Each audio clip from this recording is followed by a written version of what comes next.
Salut l'ami, bienvenue pour cette nouvelle vidéo. Tu l'as vu au titre, on va parler de salle aujourd'hui et de pédalier. Alors pour moi sur un vélo, s'il y a bien une pièce qui définit un petit peu l'esthétique de ton vélo, hormis les roues, c'est le pédalier. Pédalier, c'est un petit peu cette pièce centrale, tu vois, cette pièce prépondérante qui prend vraiment place au milieu de ton vélo.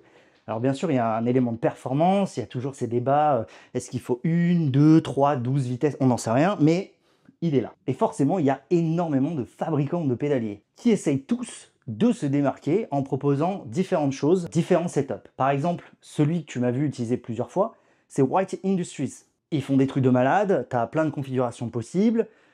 Bien sûr, tu as des outils propriétaires, tu as tout un tas de... Voilà, tu comprends. Mais tu as aussi d'autres marques, Garbaruk par exemple, Raketa, etc. Je me suis dit, je voulais te faire cette vidéo parce que on va changer, donc tu l'as compris, le pédalier, puis tu as peut-être vu ce qu'on allait mettre. Et je me suis dit que c'était l'occasion un petit peu de parler de pourquoi mettre un pédalier d'une marque différente et aussi comment c'est compatible. Parce que c'est un sacré bordel. On va commencer par les pédaliers constructeurs. Et forcément, les pédaliers constructeurs, c'est ceux qui sont le plus compatibles. Le SRAM Red est compatible avec quasiment tous les SRAM. Alors là, c'est le modèle route.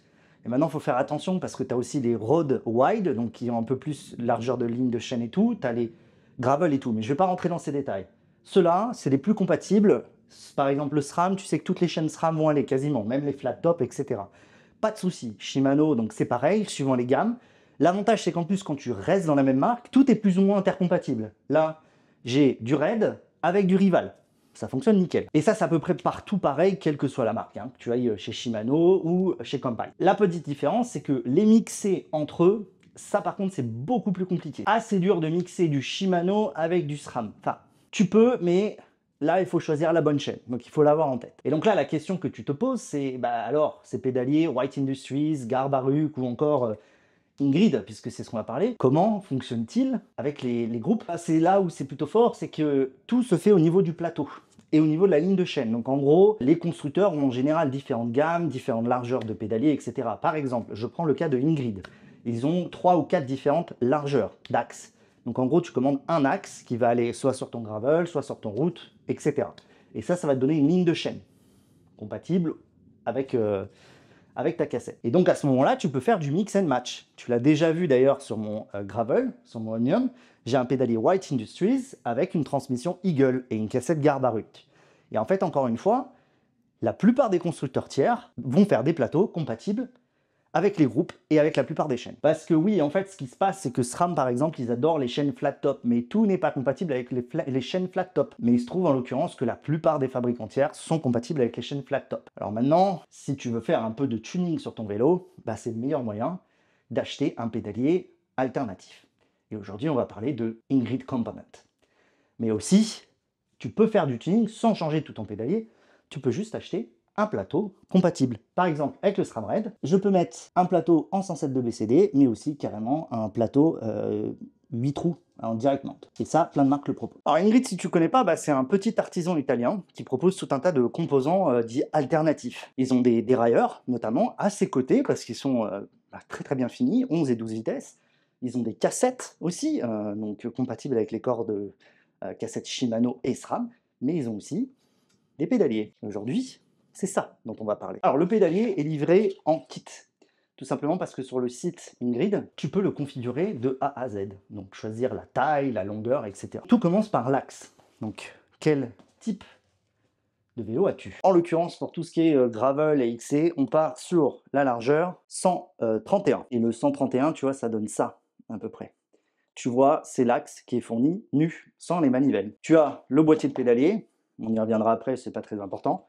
Donc là, en gros, tu choisis le boîtier de pédalier que tu as besoin. Et c'est vrai que je ne cache pas qu'Ingrid, en termes de configuration, c'est un petit peu le plus simple. Puisqu'en gros, tu ouvres la page du pédalier que tu veux et tout est là. Ensuite, il te faut choisir les manivelles. Et ça, c'est vraiment le truc très cool chez Ingrid, c'est qu'ils ont plein de coloris et ils ont 3 longueurs. Alors, c'est des longueurs un peu hybrides. Par exemple, moi, la mienne, c'est du 173-75 de long. J'ai hésité à prendre plus court, mais je me suis dit que c'était pas mal. Donc on est parti sur des manivelles Ingrid, mais pas n'importe quel coloris, parce que tu vois, il y a quand même un thème sur ce vélo. Ouais. On est parti sur les manivelles violettes, parce que ça va parfaitement, quoi. Et elles sont vraiment, je sais pas si tu vois, mais elles sont incroyables. incroyable. Et enfin, le plateau. Alors Ingrid, il propose deux options. Soit tu prends le direct mount, compatible donc Ingrid, donc le plateau complet, soit tu peux prendre ce qu'on appelle un spider, c'est-à-dire en gros, ça va se fixer donc sur le direct mount et après tu peux venir choisir un plateau en 110 de BCD. Un jour, il faudra que je parle un petit peu de tous ces termes. J'ai fait un choix de partir sur un plateau Ingrid en direct mount, 44 dents. Voilà. Pour la simplicité, alors pour l'instant, ils ne font pas de couleur Ingrid, c'est-à-dire que tu n'as pas la possibilité d'avoir d'autres coloris, mais apparemment, il y a des gens qui se battent pour qu'Ingrid fasse ça.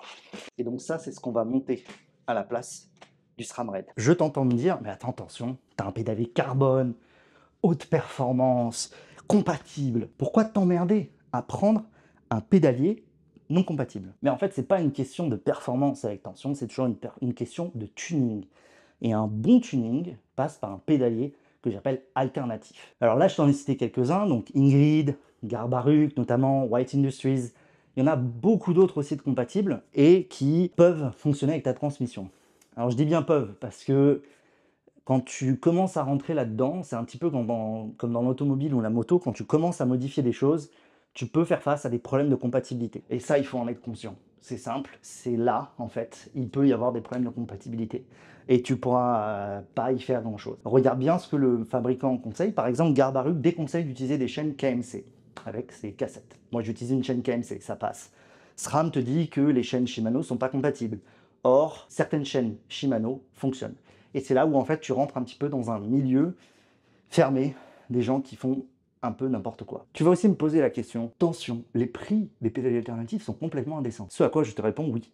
Mais un SRAM Red, c'est aussi totalement indécent. Donc c'est vrai que les White Industries, Ingrid, c'est très très cher. Il faut savoir que c'est de l'alu usiné, donc White Industries aux USA, Ingrid en Italie, Garbaruk c'est fait en Pologne je crois. Donc tu as quand même une certaine forme de qualité derrière ça, paye un petit peu le premium quoi. Donc oui c'est un budget, alors sachant que quand on parle de 600 ou 700 euros, c'est en général incluant le boîtier de pédalier, les manivelles, plateau, etc. Mais c'est un budget. SRAM aussi c'est un budget, hein. On est quand même sur 9, je crois qu'il coûte 400 ou 500 euros le SRAM Red, 114 puissance, mais voilà. Si vraiment t'es pas du genre à vouloir te prendre la tête, reste sur des configs constructeurs, pédalier, chaîne, cassette, constructeur. Mais si t'es d'humeur un petit peu aventureuse, tente l'aventure, tu pourras tomber sur quelque chose de plutôt sympatoche, soyons honnêtes. De quelque chose, on va dire, un peu plus tuning. Et tu sais que ton tension aime le tuning. Et je pouvais pas, sur un projet comme ça, ne pas faire quelque chose de ça. On a beaucoup parlé, j'espère que tu as appris des trucs, j'espère que ça va te donner envie aussi d'acheter des pédaliers alternatifs. Et donc on va le monter.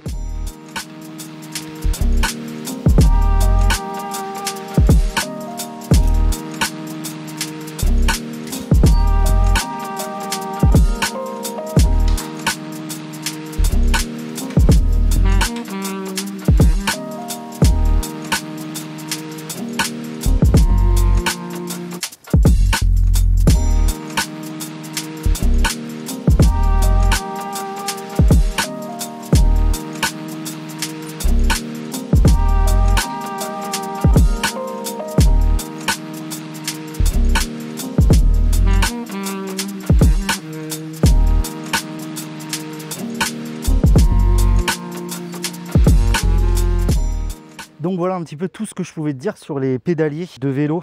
Je t'invite à chercher un petit peu sur le web, il y a plein de marques qui font ça. Moi j'ai pris Ingrid parce que le violet va bien avec et je trouvais ça vraiment très stylax. Mais après White Industries aussi on fait des très bons, Garbaruk, j'ai pas mentionné Hope aussi, mais tu as plein d'autres pédaliers disponibles. Bien sûr, les compatibilités entre les boîtiers, les axes, etc. est très compliqué. Il faut bien suivre les recommandations constructeurs. Là, le Ingrid, c'est du 30, donc techniquement, je peux mettre n'importe quel boîtier de pédalier. Mais ouais, c'est plus stylax. Donc là, je suis sur une petite sortie des familles. La randonneuse est bien terminée.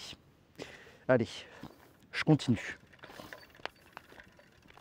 On a beaucoup parlé de pédalier aujourd'hui. Mais comme je te l'ai dit, c'est tellement un élément important dans un montage que je pouvais pas passer à côté. Comment elle se comporte cette randonneuse? Bah très bien en fait, c'est un vrai plaisir. Sauf les roues, c'est un peu la déception. Mais elles sont tellement flexibles latéralement que ça donne un petit comportement joueur et un peu shady en fait. Mais c'est pas un drame. Puis on va être honnête, c'est quand même un sacré bijou. Allez, je continue par là.